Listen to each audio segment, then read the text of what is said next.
Hi folks, welcome back. Hopefully you had an enjoyable holiday weekend and a happy Easter. And we're ready then to cover our next section here. We're up to now section 3 of chapter 6. And in this section, we're going to focus on rectangles. As you can see in our family tree of quadrilaterals, that the rectangle falls under the parallelogram. So all the things that we've learned so far in this chapter about parallelograms are also going to be true about rectangles. Okay, so like for example, in a parallelogram, not only are the opposite sides parallel, which would be true in a rectangle as well, but remember we learned in a parallelogram opposite sides are congruent. We learned opposite angles are congruent. We learned the diagonals bisect each other. All of those things that we learned about a parallelogram are also going to be true about the rectangle. Okay, so the point of this lesson really is to point out things that might be unique to the rectangle that not necessarily are true about your basic parallelogram. Okay, so rectangles is the focus of today, section 3 of chapter 6.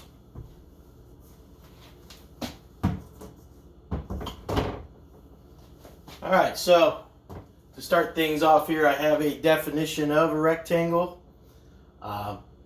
As the name suggests, rectangle, in the name itself, it's saying that the figure has to have right angles. Rectangle, right angles.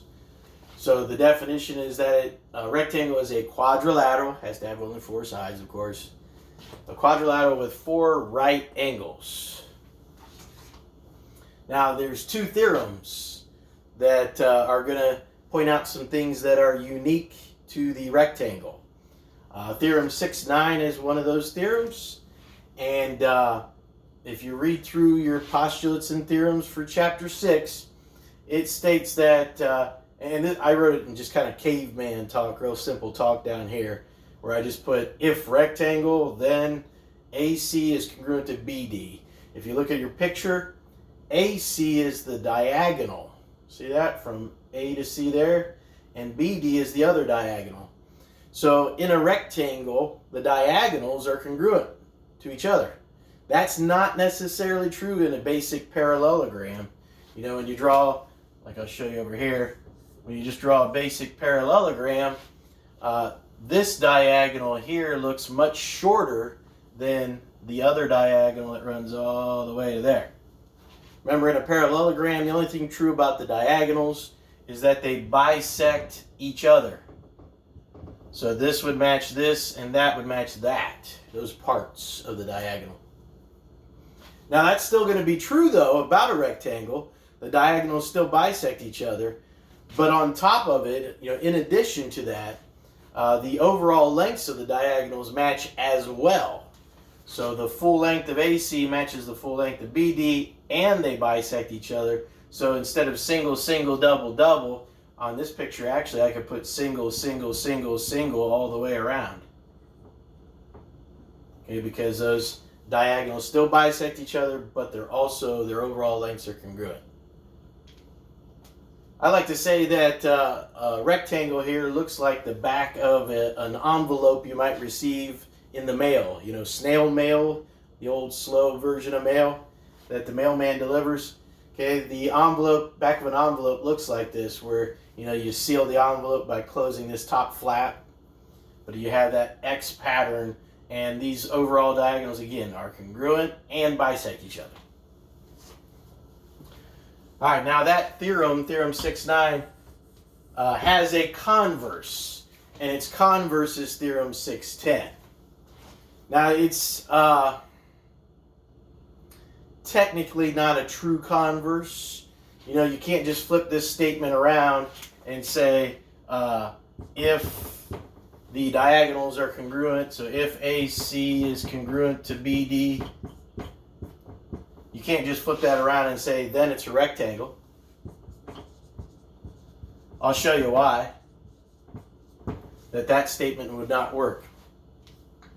The reason it doesn't work, well, for example, if I take some kind of measurement here, I'm going to use my piece of paper here just to kind of show you this, but if I were to draw a segment, that's the length of this piece of paper. Okay, and then I make another matching diagonal, maybe like this.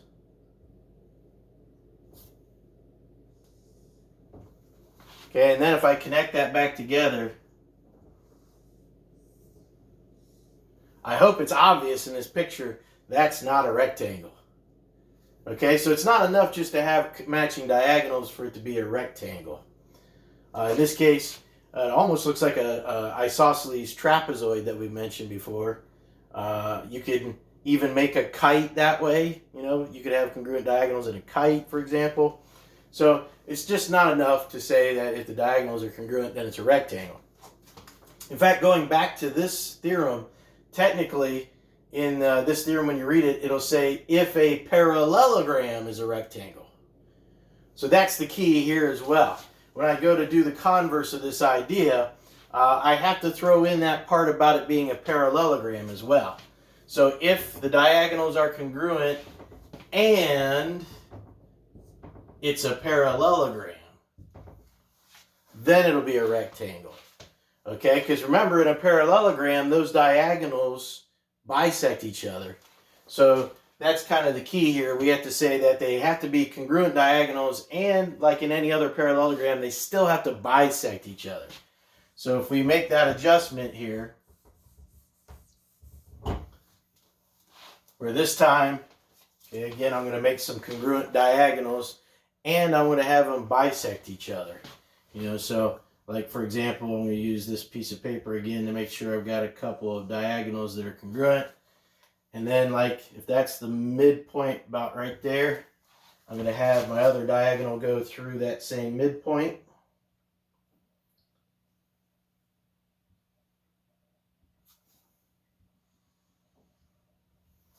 Okay, so now I've got them where they are congruent and they're bisecting each other like we did up there. And now when I connect this, I hope you can see now it does, in fact, form a rectangle. Okay, so that's the catch on Theorem 610, that you have to not only have congruent diagonals, but it has to be a parallelogram in the first place. So you could say that they would have to bisect each other. But there's other ways too. I mean, you don't have to just go off the fact that they bisect each other. Remember, parallelograms have opposite sides congruent. So if you can have congruent diagonals and opposite sides congruent, then it would have to be a rectangle. Remember, we had a whole slew of theorems to prove something a parallelogram, and all of those would apply here in a sense for this theorem. All right, so that's basically our notes for this section. Okay, now I want to go ahead and jump into some problems and try some examples. Okay, so just kind of keep that in mind as we do these. Got to clear my board here so we can do some problems.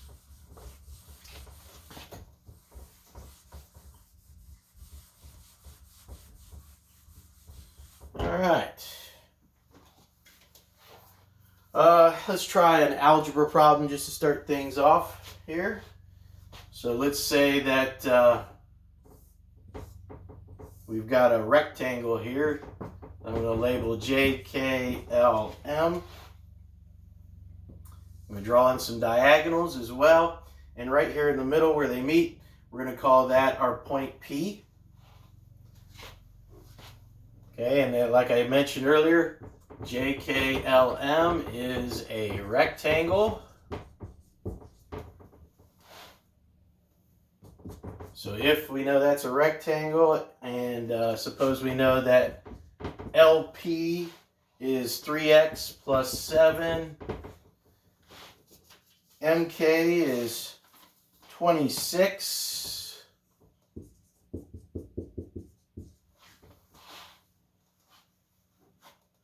and they want you then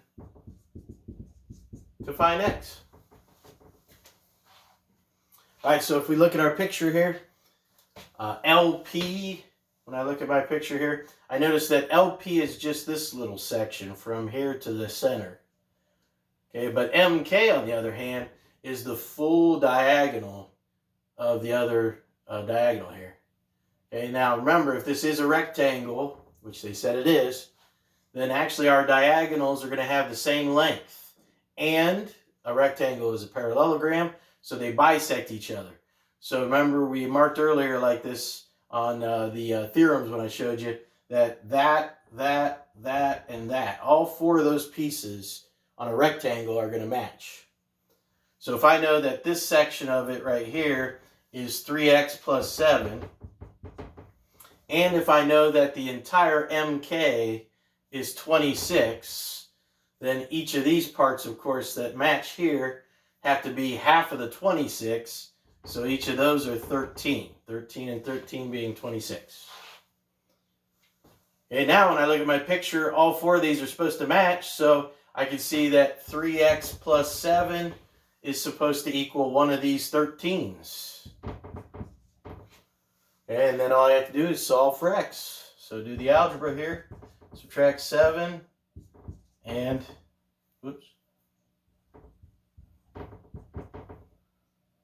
divide by 3.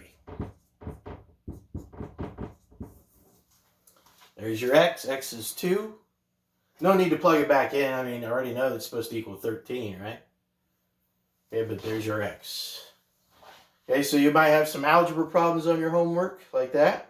So just remember what's true about a rectangle now. What's specifically true about it and its diagonals. Some of the problems that I'm going to give you on homework are just simply true or false problems. Okay, so let's try one of those just to give you an example. So true or false. Okay, and my true or false statement is going to be if a quadrilateral has opposite sides that are congruent, then it's a rectangle. Okay, just to give you caveman talk again. If in a quadrilateral, if opposite sides are congruent, then it's a rectangle. If opposite sides are congruent, then it's a rectangle. What do you think? Well, in this case, it turns out this is a false statement. Remember that opposite sides are congruent in any parallelogram. So my counterexample to prove this is false is to show you a parallelogram which would have opposite sides congruent, like it says. It satisfies that first part. But as you can see that this is not a rectangle. You know, that doesn't necessarily make a right angle there. Okay, so to be a rectangle, remember, it does have to be a parallelogram like we have here, but in addition, remember, it would have to have those congruent diagonals, or by definition of rectangle itself, the right angles.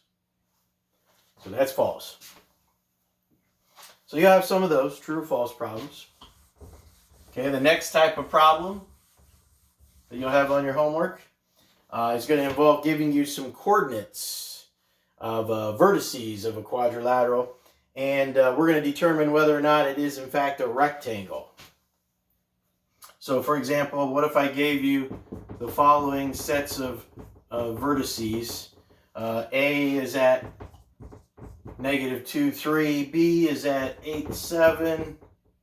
That's an 8, sorry. C is at 10, 2. And D is at 0, -2. Okay, you don't have to graph this, but if you would like, you can do that just to kind of get an idea of what this might look like, a picture of this. So something on this one might look like, let's see, -2, 3 would be like right in there. 8, 7 would be like up in here.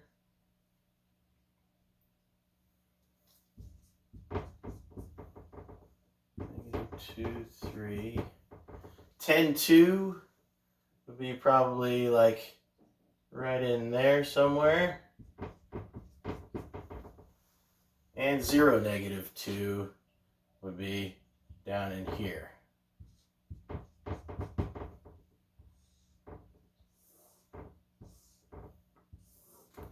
Okay, Okay, this certainly looks like it has a chance to be a rectangle, doesn't it? Okay, now don't just graph it and guess though. Okay, on a problem like this, to check to see if this is a rectangle, there's many different ways we can do this. One of which is to just simply use the definition of a rectangle. By definition, if you remember earlier, I gave you a definition at the top here. I said a rectangle is simply a quadrilateral that has 4 right angles. So how am I going to show that these are right angles? That's the question. Is that a right angle? You know, are all these right angles?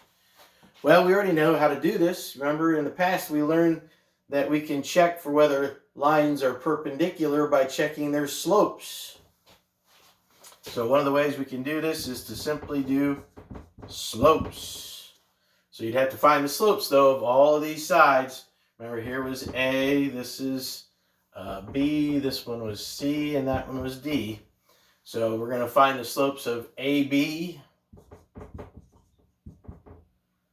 BC, CD, and DA.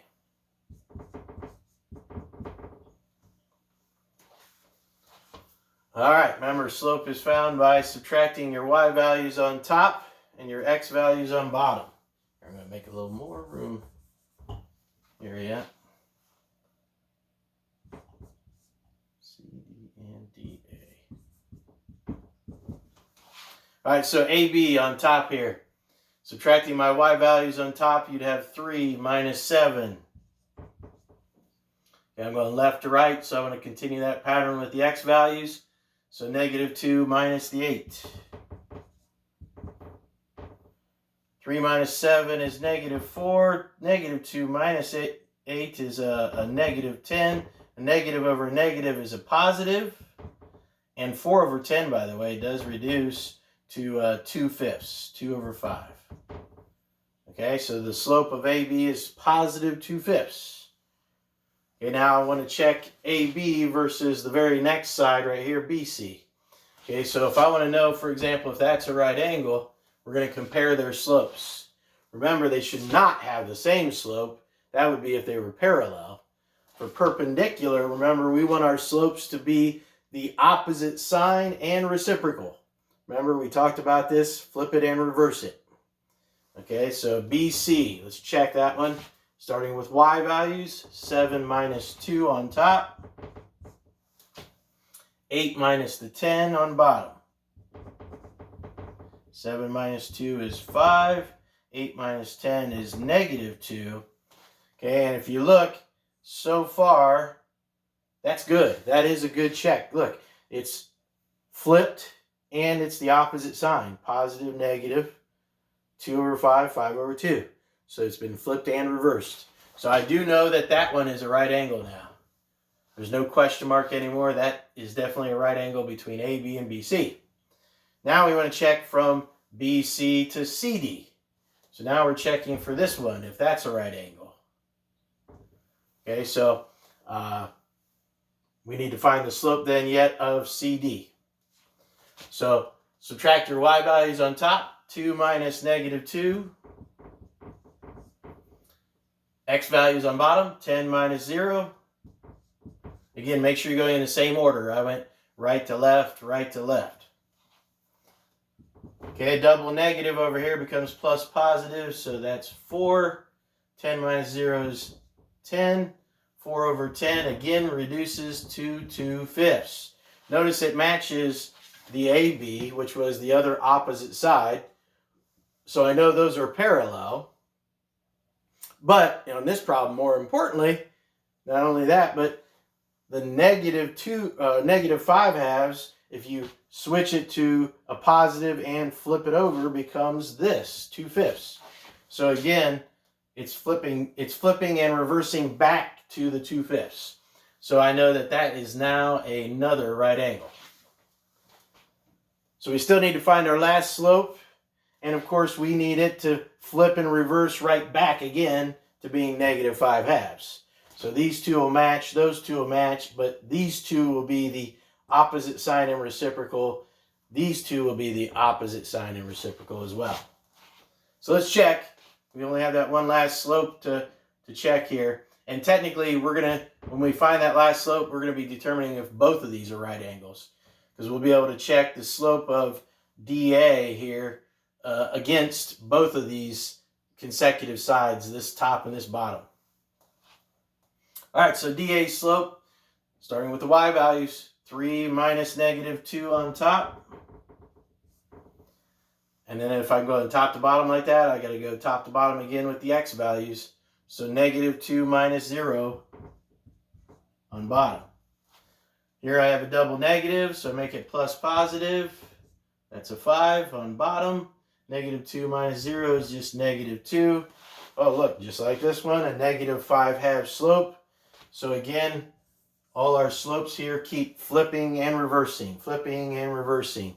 So it proves in the end that all of these are right angles. So yes, this is a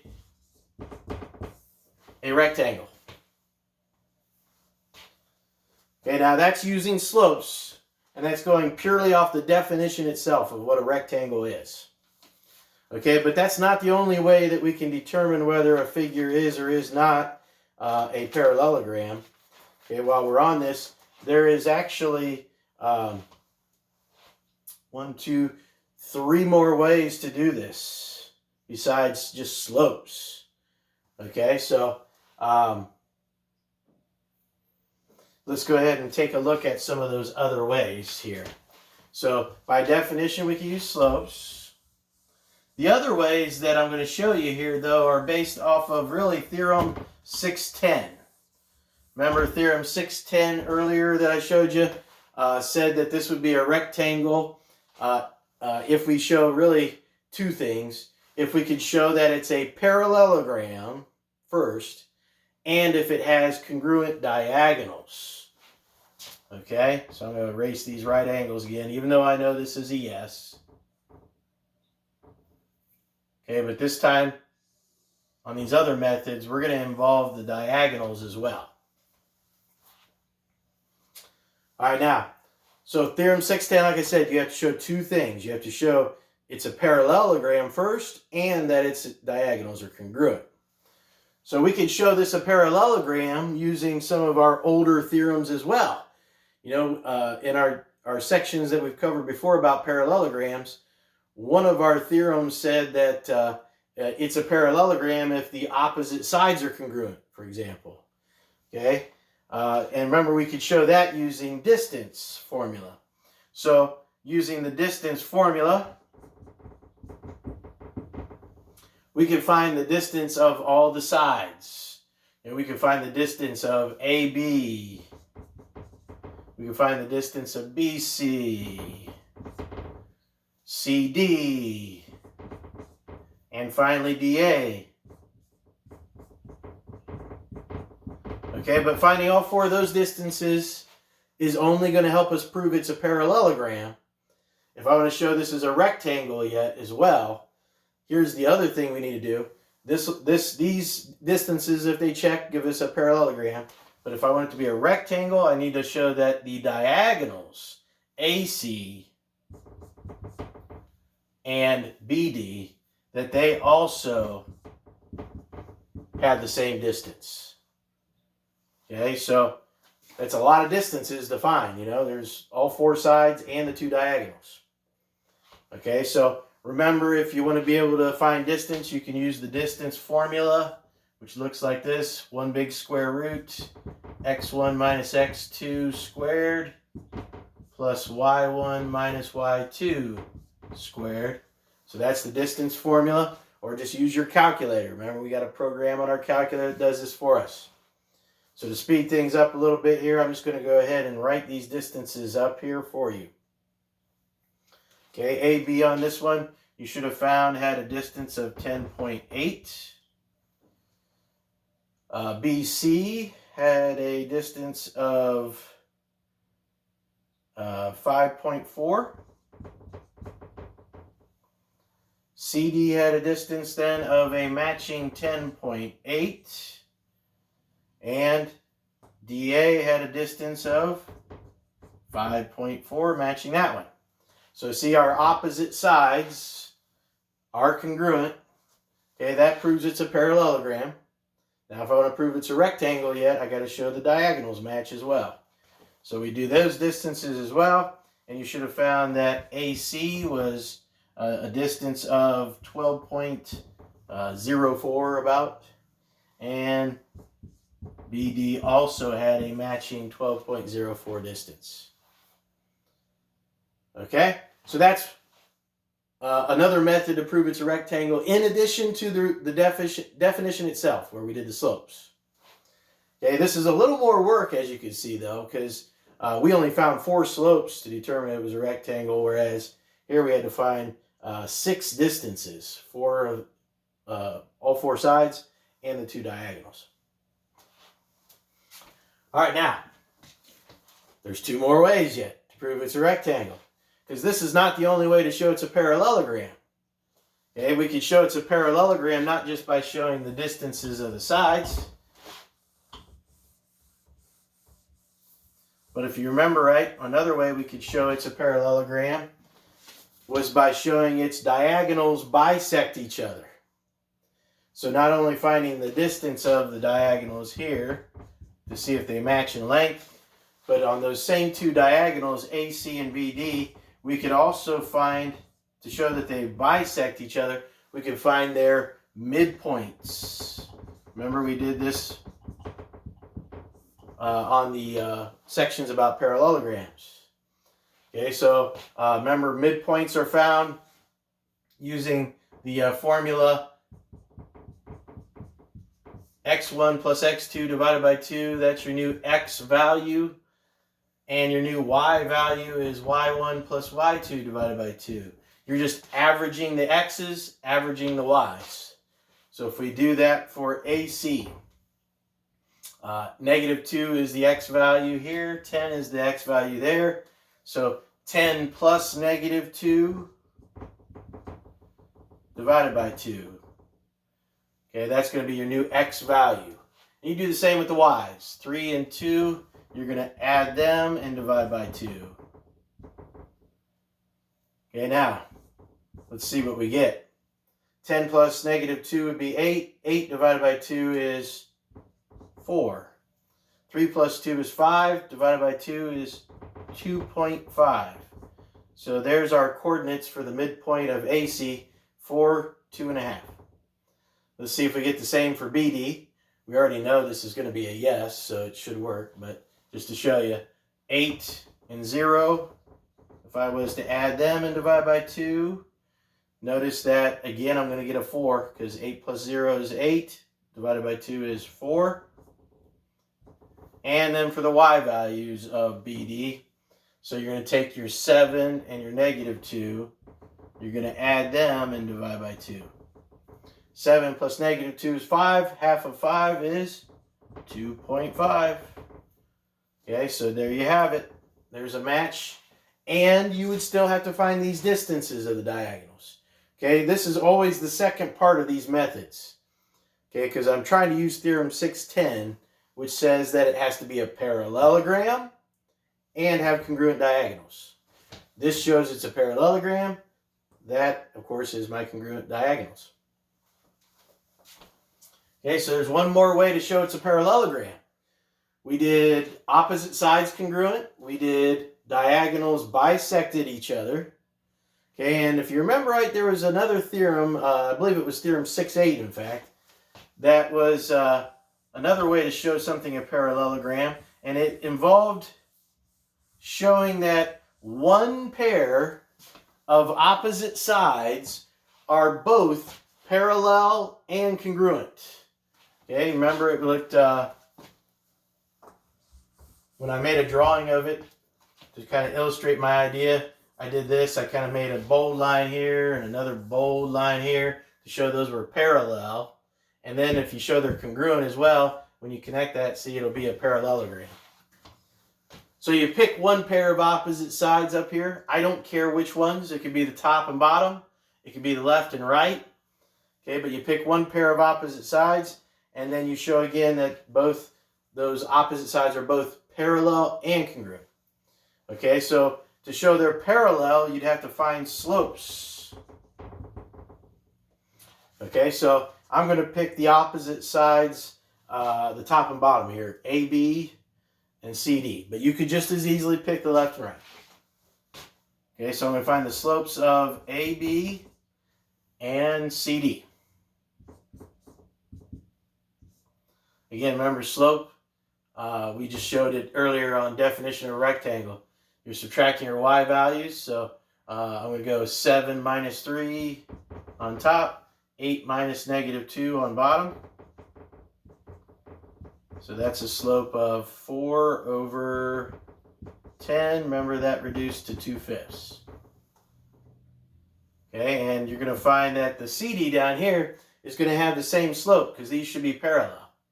So again, I'm subtracting my y values first. So 2 minus -2 on top, 10 minus 0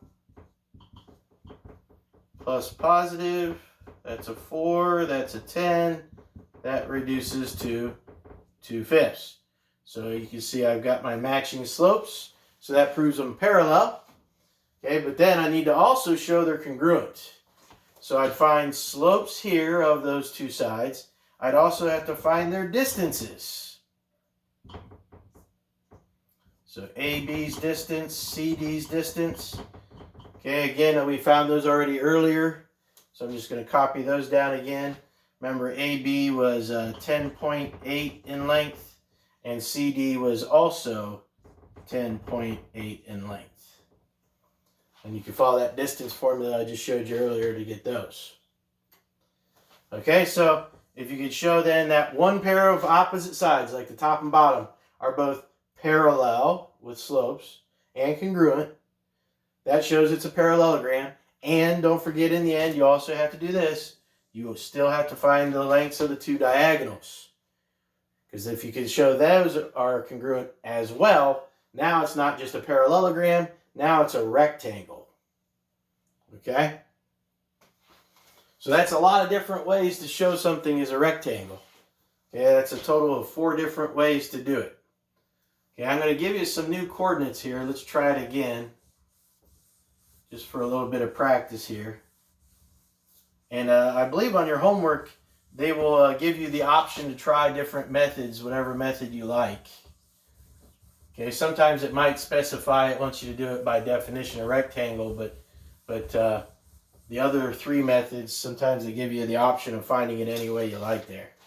So let's say this time, -3, 2, 1, 3, 3, 0, and -1, -1 are the 4 coordinates here for our figure ABCD. And we want to know, is ABCD a rectangle?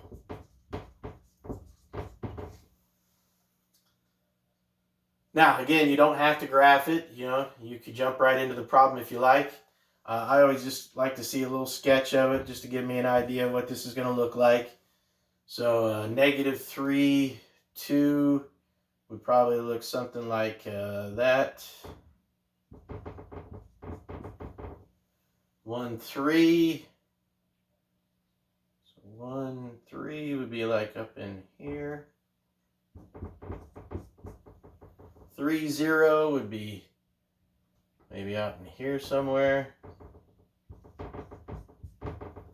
-1, -1 would be like right in here.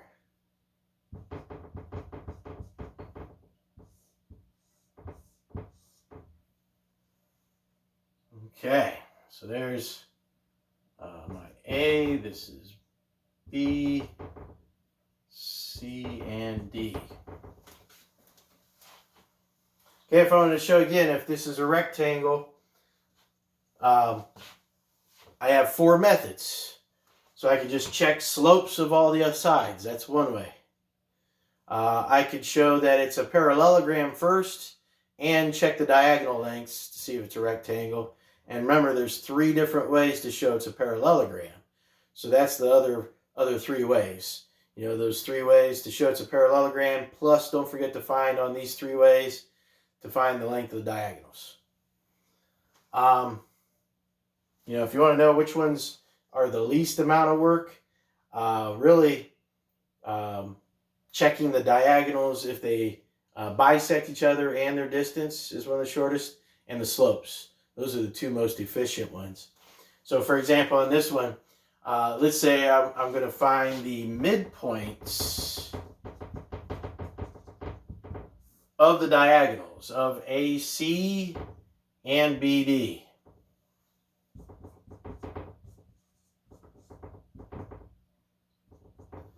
Okay, if I could show that their midpoints match, then that'll show it's a parallelogram.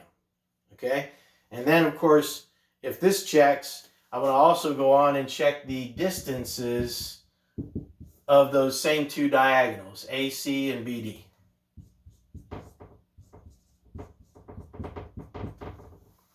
All right, so AC's midpoint. Remember, a midpoint is found by averaging the x values, so -3, +3.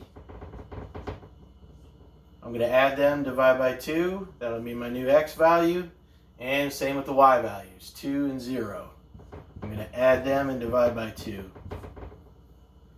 -3 plus 3 is 0. 0 divided by 2 is 0. 2 plus 0 is 2. 2 divided by 2 is 1. So that midpoint right there of AC is located at 0, 1. Now we do the same for this diagonal BD. Okay, this time 1 and -1 are going to be averaged together for my x value. And 3 and -1 are going to be added and divided by 2 to give me my y value. So 1 plus -1 again is 0. 0 divided by 2 is 0. 3 plus -1 is 2. 2 divided by 2 is 1. Okay, so far that checks. My midpoints are the same. And if they share that same midpoint, that proves that this is a parallelogram. Okay, that doesn't prove it a rectangle yet, though. That just proves it a parallelogram. Okay, now if I want to show that it's a rectangle, after already showing it's a parallelogram, I can now check the diagonals' lengths, the distance. Okay, so we're going to find the distance of AC all the way across there. Yeah, I don't have that already calculated ahead of time here. So give me just a sec here. I need to get my calculator.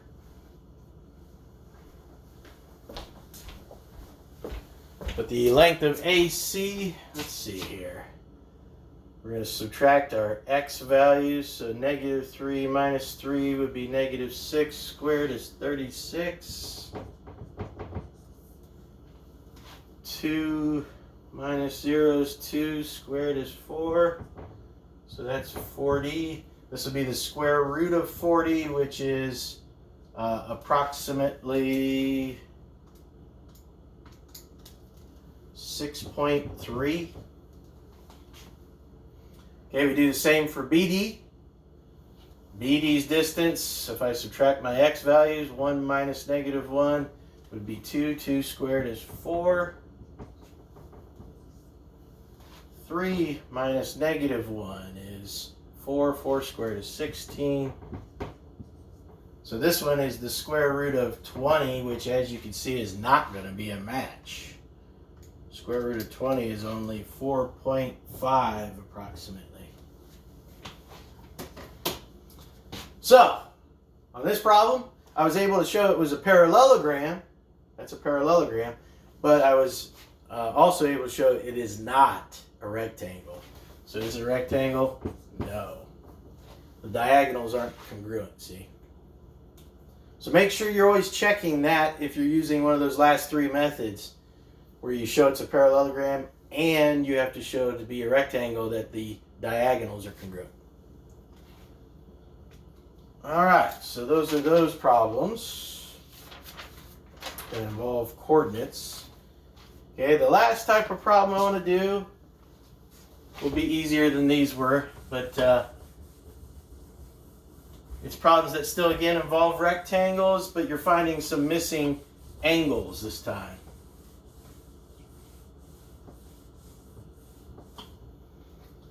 Okay, so let's say, for example, that this picture I've just drawn here, which I'm going to call QRST, is a rectangle. QRST is a rectangle.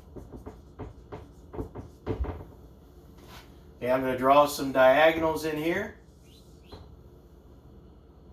And I'm going to go ahead and give you one angle measurement. I'm going to tell you that right here, where these diagonals meet, that angle right there is 40 degrees. Okay, and we're going to find a whole bunch of other angles. You know, we're going to find this angle, we're going to find this one, this one, this one. Let's see, that one. And those two yet. In fact, theoretically, we can find any and all angles in here, just given that one little measurement. Okay, because if QRST is a rectangle, then we know from our lesson today that these diagonals bisect each other and the overall lengths are congruent. So single, single, single, single, all those match right there. Okay, so now I want you to be able to focus on the different types of triangles that have been formed in here. Okay, for example, if you look at this triangle here, I'm coloring in green. Okay, you see how on that triangle we already have one angle is 40 degrees and we have two matching sides. So if there's two matching sides, that makes it an isosceles triangle. And in an isosceles triangle, we learned in our previous chapter that the opposite angles here, 2 and 3, have to be congruent. And we know all three angles of any triangle add up to 180. So if I take the 40 away from 180, I'm left with 140. And if I split that equally amongst 2 and 3, so if I divide that by 2, I get 70 degrees. Okay, so that's 70 degrees, that's 70 degrees. Now you could go through a similar type of reasoning and be able to find 4 and 7, because 4 and 7 again should match. You can see how you have another isosceles triangle right here. Okay, but something that might also help you here, if you know this is already a rectangle, then that means this was overall a right angle right there. So 70 plus 20 gives you 90, right? 70 plus 20. So angle 4 is 20 degrees. Angle 7 should match. So it's another 20 degrees. In fact, that could also help you find angle 1 yet. You know, angle 1 can be found a couple of ways. You could say 40 plus whatever this is has to add up to 180. See the linear pair? So that would have to be 140 degrees in there. 140. Or you could add up your two 20s to get the same 40 and take that away from 180. So again, you would get 140. All right, now we're down here.